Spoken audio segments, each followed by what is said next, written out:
everyone, this is Miss Arifa again, and in this video finally I'm going to talk about one of my favorite work of art, that is drama.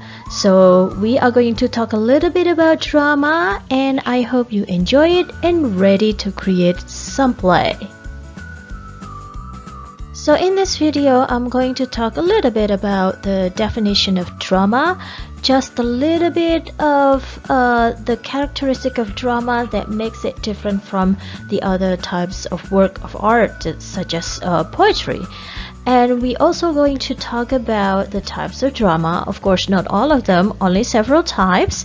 And also we are going to discuss about some playwriting vocabulary lists, especially the vocabulary that you are going to use in your play script later. And we are going to lastly talk about one of the famous structures used in drama play called 5-act play.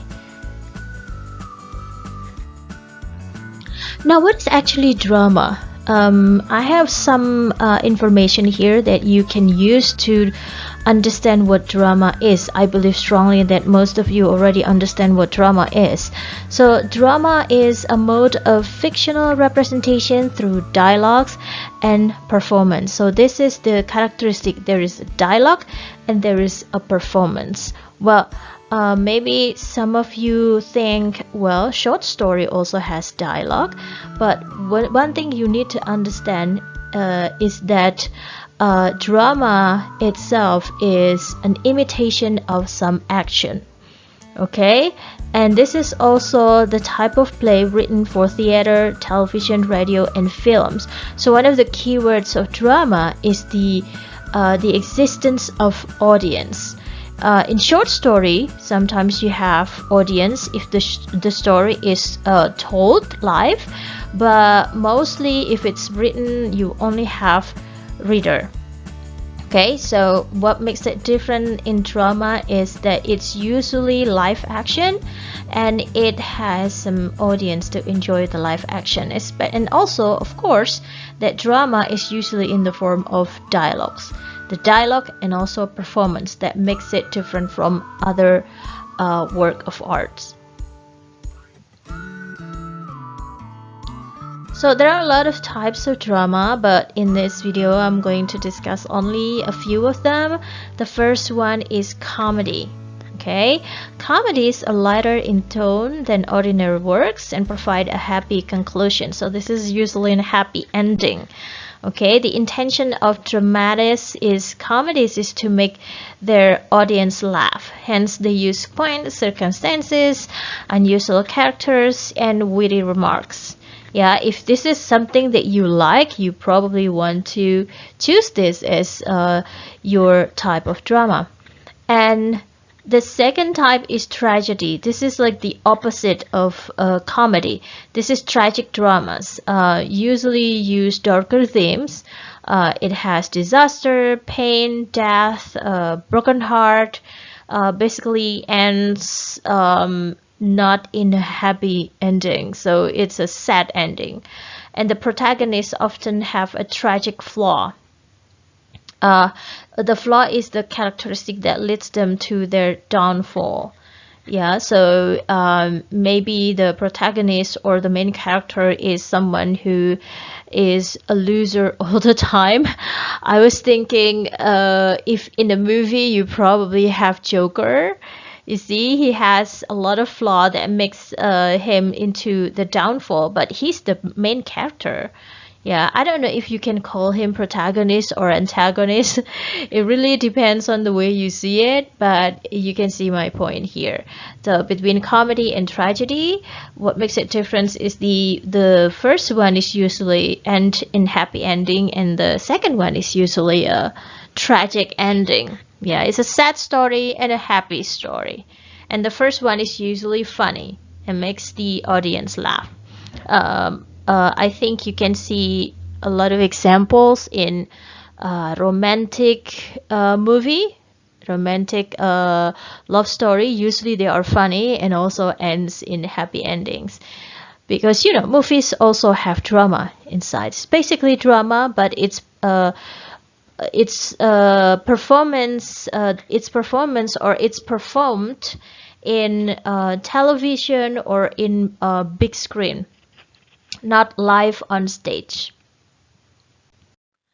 Another type of drama is melodrama. So this is an exaggerated drama, which is sensational and appeals directly to the senses of the audience. Just like the farce, the characters are of single dimension and simple or maybe stereotypes. Let me give you example. Melodrama is, for example, the sinetron di Indosiar. Nah, itu melodrama. Jadi biasanya berlebihan gitu. Kalau jahat-jahat sekali, kalau baik-baik banget sampai diapa-apain juga tetap tetap memaafkan, tetap baik, dan yang jahat itu jahat banget. Makanya itu yang dimaksud dengan single dimension di sini. Jadi karakter itu nggak ada yang abu-abu. Kalau jahat jahat banget, kalau baik-baik banget, dan semuanya exaggerated. Jadi berlebihan gitu. This is called melodrama. Okay? And then musical drama, of course, by the name you can see that it's going to involve music. Okay, so in musical dramas, dramatists not only tell their stories through acting and dialogue, but through dance as well as music. Ya, jadi khasnya ini. Often the story may be comedic, though it may also involve serious subjects. You have examples of musical drama. Long time ago, there is a movie called Evita. Yeah, it's all performed in music. That's a complete musical drama. Tapi ada juga beberapa contoh yang musical drama karena ada musiknya tapi nggak semuanya musik. Like I think for example if you watch some of the Disney and Pixar's movie seperti Frozen for example, there are a lot of music there are a lot of dancing, and also there is a lot of singing. I think you can also consider that as musical drama. Okay, so these 4 types of drama, you can choose one of them. Say for example you like horror misalnya, mungkin itu nanti tergantung horornya bisa jadi melodrama yang exaggerated, bisa horror musical drama, atau bisa yang 2 tadi ya, tragedy or comedy. Now, let's talk about playwriting vocabulary list. This is the list of certain vocabulary, not all of them. There are a lot of vocabulary in drama play, but here I'm going to talk only about 1, 2, 3, 4, 6, 7, 8 terms that you are going to use in your play script. The first one is character. Of course, by the name, I believe that you understand what character is. So this is the actor. This is the character that the actor pretends to be on stage or in the movie or in the drama. The characters want things and they have goals and objectives. So please make sure nanti ketika menulis karakter jangan hanya ditulis namanya saja, tetapi juga jelaskan siapa orang ini, mungkin dari umurnya, dari perawakannya, dari sifatnya, lalu apa sebenarnya tujuan dia di dalam play ini, dalam drama ini. Dia itu sebenarnya orangnya seperti apa yang dia inginkan. Apakah dia ingin si karakter utamanya itu mati misalnya, seperti itu. So you also explain that when you write your characters. Okay, the second one is the dialogue. This is the conversation between 2 or more characters. Ya, ini adalah bagian yang ditampilkan gitu antara 2 aktor atau lebih gitu ya. Ya, jadi yang live, yang penonton bisa melihat gitu. Jadi dialog itu penontonnya, bukan melihat tapi mendengar ya. Penontonnya bisa mendengar. So that's what we call as dialogue. And scene. The next one is scene, a single situation or unit of dialogue in a play. Jadi satu scene itu biasanya ketika kalau dalam drama live itu ketika satu adegan itu berada dalam satu tempat dan satu waktu. Jadi ketika sudah pindah tempat, say for example, you have a dialogue in school and then later you move to home, then usually you will put that in different scene. Jadi scene-nya itu berganti. Kalau dalam live drama yang di panggung gitu, bayangkan bahwa itu ketika panitianya itu mulai mengangkat-ngangkat semua semua set di atas panggung, ada kursi, meja, semuanya diambilin lalu ganti suasana. Nah, itu satu scene gitu ya. So when you make a dialogue for a play, please consider. Bayangkan kalau misalnya live drama, kalau seperti ini bolak-balik scene-nya repot nggak? Jadi you have to also consider that. Okay, jadi my suggestion would be don't make too many scenes for your play. And then the next one is stage directions. This is the passages from the playwright to the actors. Playwright itu adalah penulis naskah ya, istilahnya adalah playwright.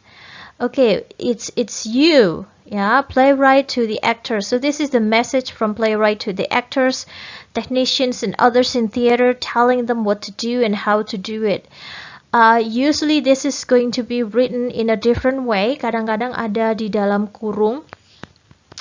Jadi, for example, ada actor dialognya, I don't understand you, and then there is a stage direction. Stage directionnya misalnya, actor standing and slam the door, for example like that. Jadi nanti otomatis aktornya sambil ngomong I don't understand you, maka dia harus berdiri sambil menggebrak meja. So this is an explanation by the playwright to the actors. I believe that you know what I mean, but you're going to see the example later. Okay. And then the setting. Setting here is the time and place of the scene. It is better to put setting in every scene. Jadi di bawah scene nanti harus ada setting, because this is going to be very useful for the people who work on the stage, on the art of the stage. Jadi akan sangat berguna bagi stage director, yaitu orang yang bertanggung jawab membuat settingan di panggung gitu. Jadi for example, if you put the time, for example, at night, maka nanti mungkin lampu panggung akan dibuat supaya kelihatan kalau itu malam hari. Gitu ya, or misalnya place-nya adalah in the traditional market. Nah, itu nanti akan berguna bagi stage directornya untuk mencari barang-barang yang bisa menunjukkan bahwa itu ada di traditional market. So, time and place is very important. Jadi nanti settingnya juga harus jelas. In every scene, ya, there is setting. Now, biography. This is related to the characters. Tadi karakter sudah ada. Nah, ini a character's life story that a playwright creates. Nanti ada biografi sedikit-sedikit gitu. Mungkin ada hubungannya dengan karakter tadi ya. Jadi ini sebenarnya dia itu siapa gitu. Misalnya ada karakter 1, 2. Nah, karakter 2 ini adalah bapaknya si karakter 1. Nah, misalnya something like that. And mereka sangat dekat. Nah, ini biografinya seperti itu aja. Pendek tetapi cukup menggambarkan karakternya itu seperti apa. This is going to be useful for your actor. For example, aktor yang akan memainkan play script Anda gitu. Dia jadi paham, oh saya seorang bapak dan saya punya anak perempuan. Maka dia akan berusaha bersikap dan melakukan acting yang sesuai dengan karakternya itu. So it's really important to give a clear explanation on the biography. Now, plot. Plot is the structure of the play. This includes exposition, rising action, climax, falling action, and denouement. Ini istilah-istilah ini apa ya? We will talk about it later. Ya, basically plot adalah summary dari keseluruhan play-nya atau dramanya. And this is something that you also need to have in the beginning of the play script. Okay, now we are going to talk about one of the famous structures in a play. This is actually the structure that is used by Shakespeare a lot. Kalian tahu Shakespeare kan, salah satu pujangga dan penulis drama ternama di dunia. Shakespeare had been writing plays such as Romeo and Juliet, Midsummer Night's Dream, ya, Hamlet, ya, banyak sekali playnya Shakespeare yang sudah dibuat menjadi film juga. And Shakespeare liked to use 5-act play structure, and this is the one that we are also going to use. Okay, so the 5-act play structure is basically a play that has 5 parts that distinctly show the flow of the drama. The first one is exposition. Okay, this is usually in the beginning part of the plot that provides important background information. Jadi exposition itu ibarat literary devices yang pernah kita bahas, itu adalah foreshadowing. Ya, do you still remember what foreshadowing?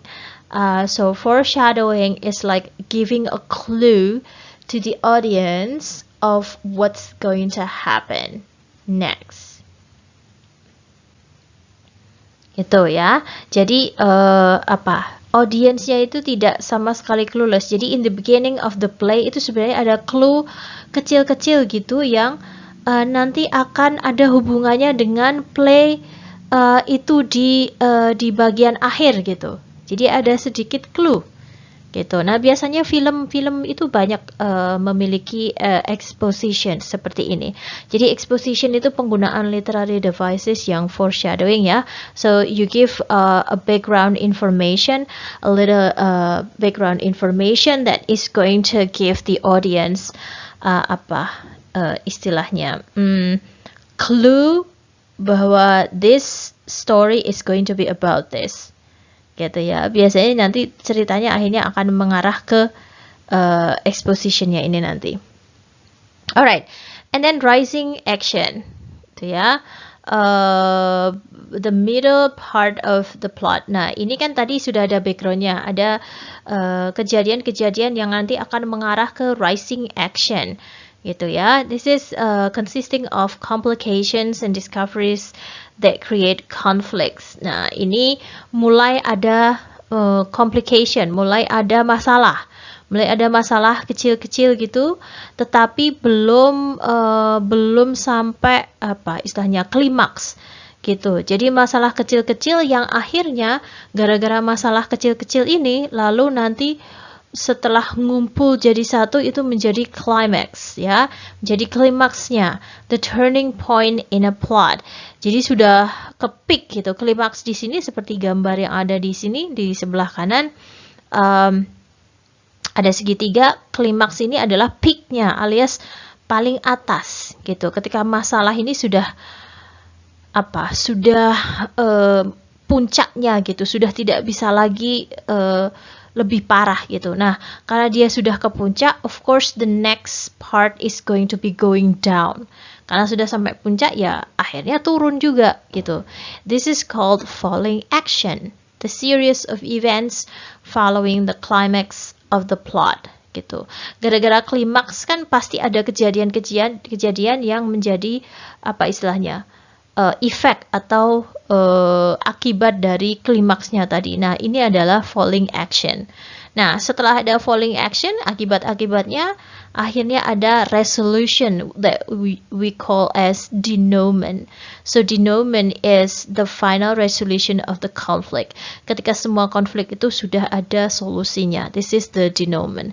And then that's the end. Gitu ya. Apakah solusinya itu nanti berakhir tragis menjadi tragedy atau berakhir happy, it really depends on the type of play that you choose. Okay, I hope you learned something and I hope you take notes. Please let me know if you have any comment, questions, and your opinion. and see you again, and I can't wait to read your play script. Thank you so much. See you. Bye.